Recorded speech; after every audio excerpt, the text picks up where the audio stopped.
भारत में क्रिकेट की आपाधापी के बीच इंडिया में एक बड़ा स्पोर्टिंग इवेंट होने जा रहा है। आज हम उसी पर बात करेंगे। जी हां, स्पोर्ट्स को जो फॉलो करते हैं उनको पता लग गया होगा, उन्होंने अभी तक गेस कर लिया होगा कि हम बात करने वाले हैं ओडिशा में एक बार फिर आयोजित हो रहे FIH हॉकी वर्ल्ड कप की। 13 जनवरी से ये टूर्नामेंट शुरू होगा।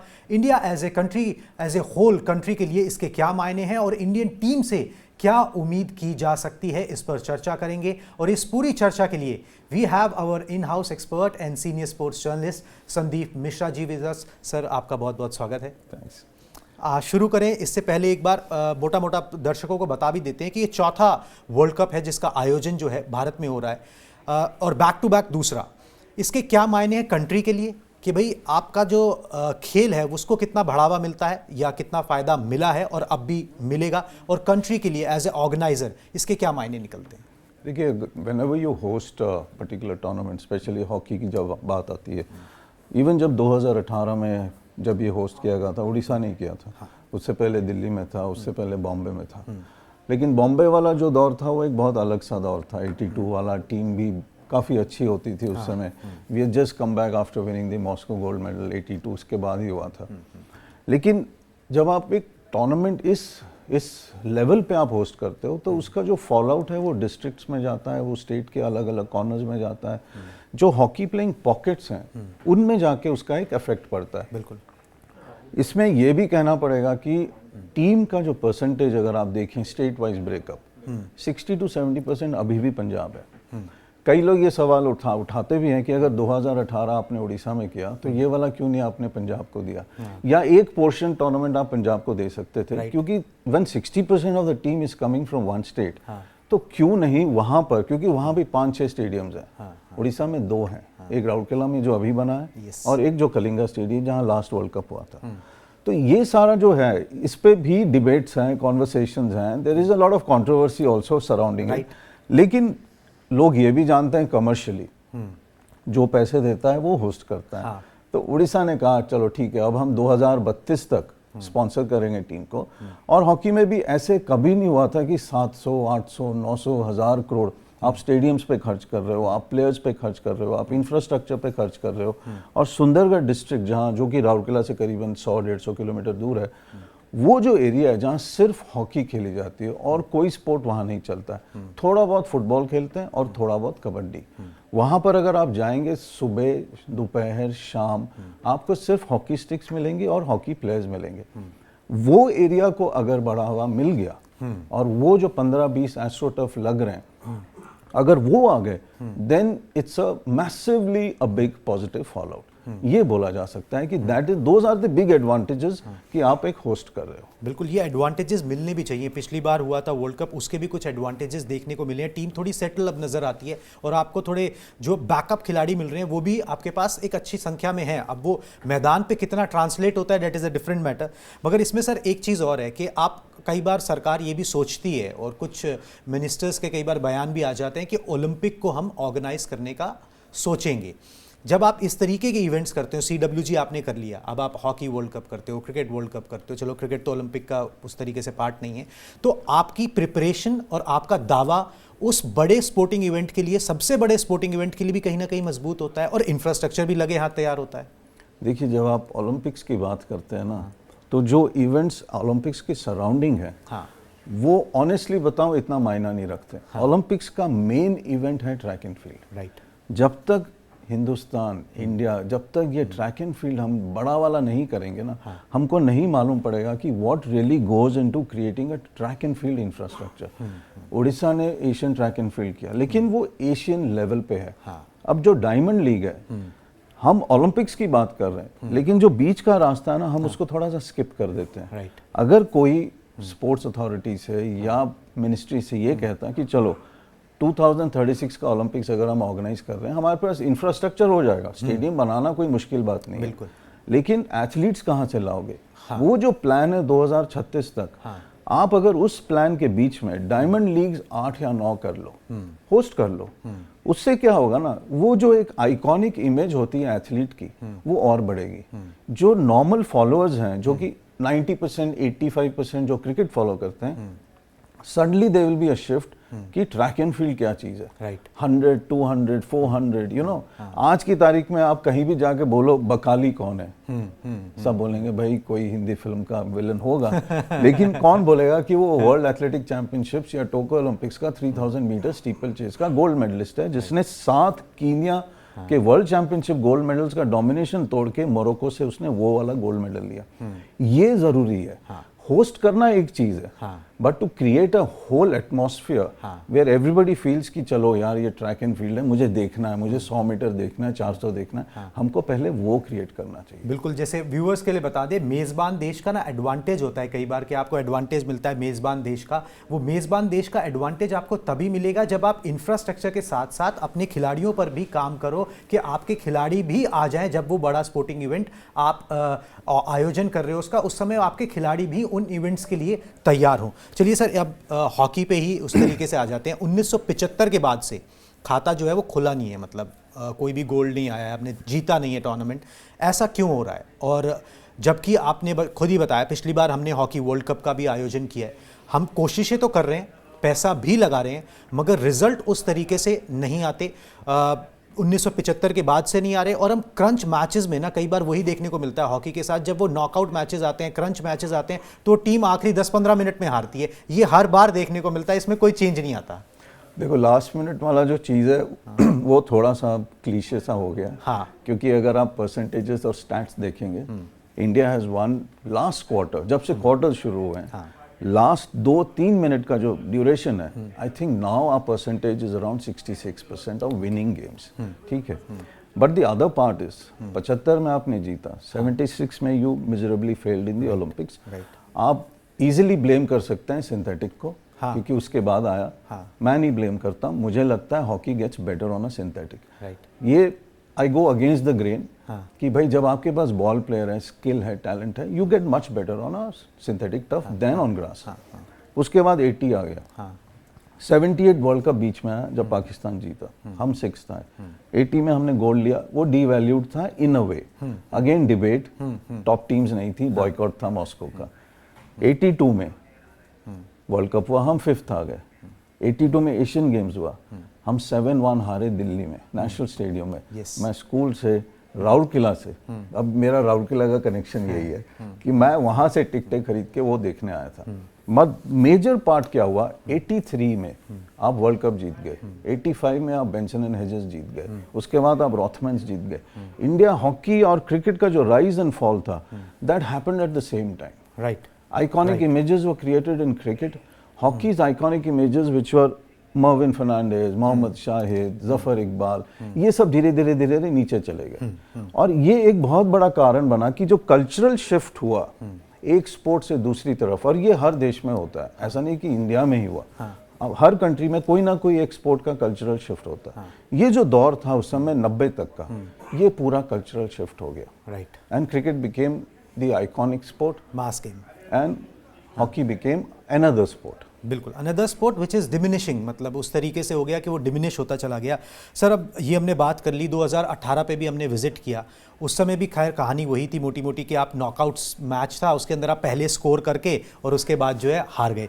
वो कहानी तो चलो हो गई, मगर अब की टीम पे आ जाते हैं, जो मौजूदा टीम है।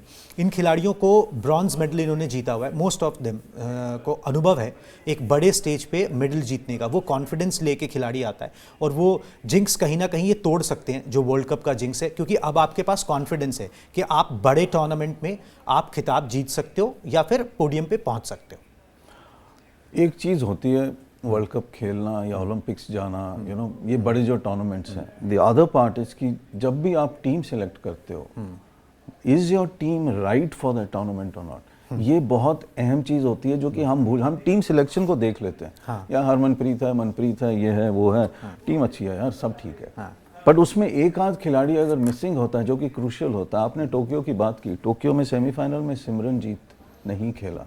मेरा मानना है that became the most crucial कॉग कि आप सेमीफाइनल जीत नहीं पाए। बिल्कुल, सिमरनजीत उससे पहले रिजर्व्स में था, रिजर्व से उसको टीम में लाया गया, जब वो आया तब से हम जीतना शुरू किए। और आज की वर्ल्ड कप टीम में सिमरनजीत नहीं है। मैं ये नहीं कह रहा हूँ कि उसके बगैर आप जीत नहीं सकते, लेकिन एट दिस मोमेंट अगर आपके पास कोई बैलेंस साइड है तो ये है Harmanpreet is a very calm captain.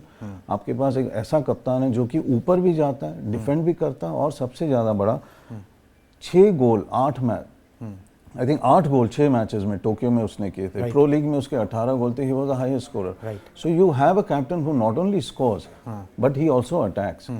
In all I think you have a very decent team, but आपके पास ग्रुप ऑफ डेथ है। Your first match is with Spain, उसके बाद यू हैव इंग्लैंड, उसके बाद थर्ड मैच चलो इजी है Wales. ये 2 मैच अगर आप जीत गए तो आप क्वार्टर फाइनल्स पहुंच गए, विच मीन्स आपको बड़ी टीम के साथ कोई मुकाबला नहीं है क्वार्टर फाइनल में। आप 1 2 3 खेलेंगे। क्वार्टर फाइनल बहुत एसेंशियल है इस वर्ल्ड कप में पहुंचना। एंड आई थिंक अगर आप पूरी टीम का वो लें, आई think it's a pretty balanced team. I think it's a much better team जो कि 2018 में खेली थी। बिल्कुल वही मैं उसी पे आ ही रहा था। कोच जो है करियप्पा, बीजे करियप्पा, उन्होंने कहा है कि भाई ये जो टीम है ना ये काफ़ी बैलेंस्ड है। बैलेंस्ड इस नज़रिए से है कि इनको मैच्योरिटी आ गई है। ये पिछले वर्ल्ड कप में भी ये खिलाड़ी कहीं ना कहीं स्कीम ऑफ थिंग्स में थे, मगर अब इन्होंने इतना खेल लिया है और जीता भी है, अच्छा परफॉर्मेंस भी किया है, तो वो मैच्योरिटी आ गई है। अब वो प्लान्स को मतलब बेहतर तरीके से जो है वो मैदान पर अमली जामा पहना सकते हैं। इस बात में भी आपको दम नज़र आता है कोच के इस कॉन्फिडेंस में, क्योंकि ही इज़ वेरी कॉन्फिडेंट। देखो कोच एक तो overtly has to be confident. अगर उसको मालूम है कि देयर आर सम डेफिशिएंसीज, और देखो डेफिशिएंसीज कहाँ होगी, this world cup has to be won by the goalkeeper और द डिफेंस। ये वो वर्ल्ड कप है जो कि अटैकिंग फोर्स आपका नहीं जीतेगी, कोई भी टीम में आप लगा लो। This world cup is going to be won by the team जिसका डिफेंस एकदम सॉलिड है, जिसका गोलकीपर एकदम सॉलिड है, क्योंकि पेनल्टी कॉर्नर्स काफी होने वाले हैं। याद रखिए राउरकेला का एस्ट्रोटर्फ नया है, फास्ट होगा, पेसी होगा, ज्यादा एरर्स होंगे सर्कल के अंदर, विच मीन ज्यादा पेनल्टी कॉर्नर्स आएंगे। अगर उस हिसाब से देखा जाए तो आई थिंक इंडिया का जो डिफेंस अभी का अभी है, I think it's a pretty solid defence. Surender, Jarmanpreet, Harmanpreet, I think these are good players.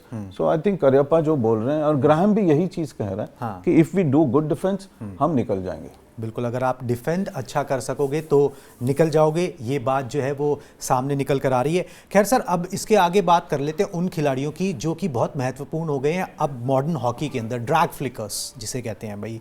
अब वो ड्रैग फ्लिकर्स में we have 3 people, Harmanpreet, Varun and Amit Rohtas. तो इन तीनों पे आपको लग रहा है ये वर्ल्ड क्लास हैं उस तरीके से? ऑब्वियसली हरमनप्रीत तो हैं, बाकी 2 भी, कि वो उस बड़ी टीमों के खिलाफ जो है वो प्रदर्शन कर पाएं। जब आप ऑस्ट्रेलिया से प्रोबेबली उन बड़ी टीमों के खिलाफ जाते हो जहां पर उनके पास बहुत अच्छे हैं और जिनकी जिसे कहते हैं ना वो स्ट्राइक रेट जिसे कहते हैं आप, ठीक है, वो बड़ा बेहतर है, तो इनका स्ट्राइक रेट उस तरीके का है। Are they experienced enough? They are experienced enough, but हमको कभी कभी ये रियलाइज करना चाहिए कि कभी कभी क्या होता है, हरमनप्रीत ग्राउंड पे है, सब्स्टिट्यूशंस इतने फास्ट होते हैं कि हरमनप्रीत बेंच पे है, आपको पेनल्टी कॉर्नर मिल गया, हरमनप्रीत अंदर नहीं आ सकता है, उस मोमेंट में वरुण को लेना पड़ेगा। Amit Rohidas is a third substitute for a penalty corner, but understand वो अभी दुनिया में ग्लोबल फोर्स में वर्ल्ड हॉकी में he is the best runner. जब दूसरा ऑपोजिशन पेनल्टी कॉर्नर लेता है, he is the best runner in the world, you have to save him for that. तो आपके पास रह गए 2। तो हरमनप्रीत अगर ग्राउंड पे है, आपका काम आसान है, आसान इन द सेंस डिफेंस पे प्रेशर पड़ जाता है दूसरे के, और वरुण कुमार आपका नंबर 2 आ गया। Yes, if both of them are not there, आपको लगता है कि दोनों मिसेस कर रहे हैं, फिर आपको एक थर्ड पर्सन लाना पड़ेगा जो कि अमित रोहिदास है। लेकिन उस मोमेंट में भी आप देखना ग्राहम रीड जर्मनप्रीत को यूज करेगा, रोहिदास को कम यूज करेगा। बिल्कुल। अब ये सारा टीम हो गया, टीम कॉम्बिनेशन पे हमने बात कर ली।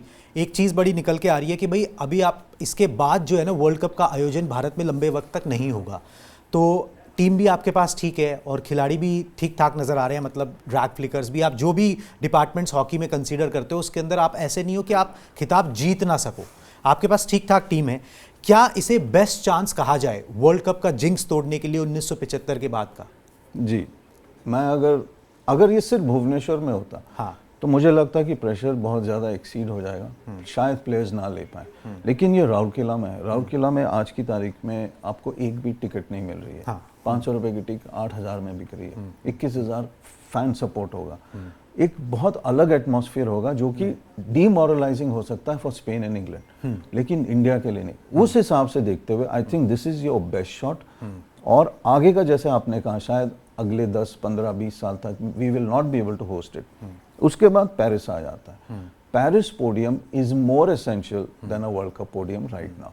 And then बाकी बात है कि अगर आपके पास डोमेस्टिक लीग है, हॉलैंड की तरह, बेल्जियम की तरह, आपकी हॉकी चलती रहेगी। बिल्कुल, हॉकी चलती रहेगी, वो बहुत इंपॉर्टेंट है क्योंकि डोमेस्टिक जो है वहीं से आपके खिलाड़ी भी निकल कर आते हैं। सर आखिरी सवाल यही, जिसे आपने टिकटों की बात करी, 20 मैचेस हैं लगभग और सारे सोल्ड आउट हैं, ये क्या बताता है? मतलब कितना पैशन है हॉकी के लिए भी, और वो पैशन जो है वो कई बार ऐसा लगता है, ये फील हाइंडसाइट में ऐसा लगता है कि वो परफॉर्मेंस में तब्दील क्यों नहीं हो पाता। अगर इतना पैशन है और इतनी स्टेडियम फुल जा रहे हैं, यही तो चाहिए आपको किसी गेम को बढ़ाने के लिए कि लोग देखने को आएँ, पैशनेट हों, उसके फॉलो करें, फिर उन्हीं के बच्चे प्रोबेबली पिक करते हैं या यंगस्टर्स पिक करते हैं उस एरिया के, और फिर वो आगे चल के कंट्री के लिए खेलते हैं। मगर वो ट्रांसलेट क्यों नहीं हो पाता? हम वहाँ पर लैक कहाँ कर जाते हैं? लैक नहीं हम करते हैं, हमारा कोचिंग इंफ्रास्ट्रक्चर अभी भी Holland, Germany, Belgium, Spain, Japan, Australia उस मुकाबले अभी भी नहीं हम खड़ा कर पाए। हमारे टॉप के 2-3 कोचेज हैं, उसके बाद जो यॉर्निंग गैप है उसको भरना पड़ेगा, क्योंकि आप एक 18 साल के लड़के को आप उस समय नहीं सिखा सकते हो कि हॉकी ऐसे खेलना है। हाँ। उसको 8 और 10 साल की उम्र में सिखाना पड़ेगा। ये जो गैप है, अगर जिस दिन ये गैप कवर कर गया हॉकी इंडिया, आप समझ लो आपका एक कंसिस्टेंट चलेगा टॉप 4, टॉप 6। ये इंडिया टीम अगर वहां बैठी रहेगी तो देन हॉकी नेचुरली इंप्रूव्स और आपके पोडियम फिनिशेस इंप्रूव हो जाते हैं। बिल्कुल, उम्मीद यही है कि पोडियम फिनिशेस जो हैं वो उम्मीद हों, और ये जो हॉकी वर्ल्ड कप चल रहा है, शुरू होने वाला है, उसके अंदर जो है भारतीय टीम कमाल करे, क्योंकि जैसे हमने बातचीत की, ये एक तरीके से गोल्डन चांस है, एक बेस्ट चांस है कि आप जो वर्ल्ड कप बहुत सालों से नहीं जीत पाए हो, उस पर आगे चल के जो है आप इसको जीत सको और ग्लोरी ला सको देश के लिए। आगे चल के हॉकी के लिए अच्छा रहेगा, और आयोजन जो है वो कहीं ना कहीं मदद तो करता ही है, ना सिर्फ इंफ्रास्ट्रक्चर वाइज, गेम को बढ़ाने के लिए देश में उसका भी एक बहुत अहम योगदान होता है। सर आपने हमारे लिए समय निकाला, इसके लिए थैंक यू सो मच, बहुत बहुत शुक्रिया। तो इसी नोट के साथ इस ब्रॉडकास्ट को अभी खत्म करते हैं, मगर उम्मीद यही करते हैं कि इस हॉकी वर्ल्ड कप में दिल दो हॉकी को, और हॉकी जो है कमाल करके दिखाएगी।